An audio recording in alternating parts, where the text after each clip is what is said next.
नमस्कार। आज के इस एक्सप्लेनर में आपका स्वागत है। आज हम मशीन लर्निंग के एक ऐसे टॉपिक पर बात करने वाले हैं जो टेक्निकल इंटरव्यूज में बहुत बार सामने आता है।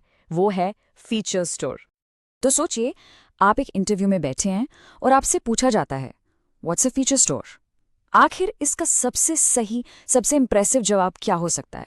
चलिए, आज इसी को मिलकर समझते हैं। अच्छा, अब फीचर स्टोर की ज़रूरत क्यों पड़ी, ये समझने के लिए हमें पहले एक बहुत ही कॉमन प्रॉब्लम को समझना होगा। एक ऐसी प्रॉब्लम जो ऑलमोस्ट हर डेटा टीम फेस करती है। चलिए एक सिनेरियो इमेजिन करते हैं।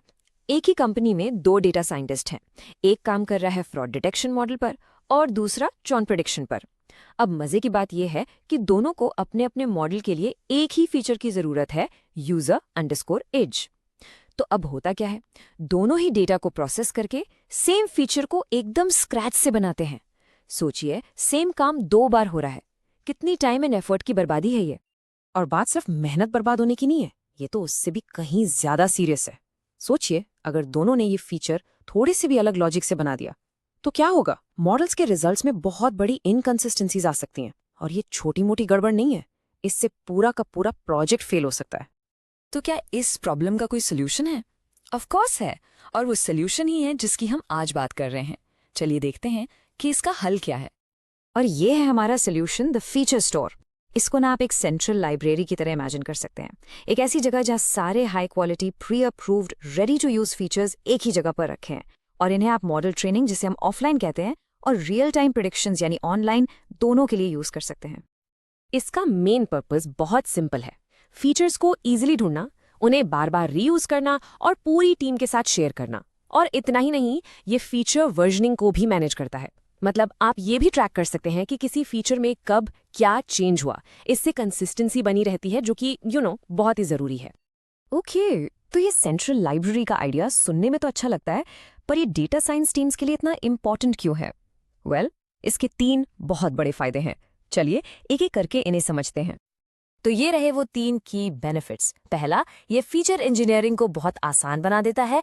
दूसरा, ये डेटा क्वालिटी को इंश्योर करता है, मतलब सब लोग same high quality data use कर रहे हैं। और तीसरा, जो शायद सबसे इंपॉर्टेंट है, ये डुप्लीकेशन ऑफ एफर्ट को खत्म कर देता है। मतलब वो जो एक ही काम बार बार हो रहा था, अब वो नहीं होगा।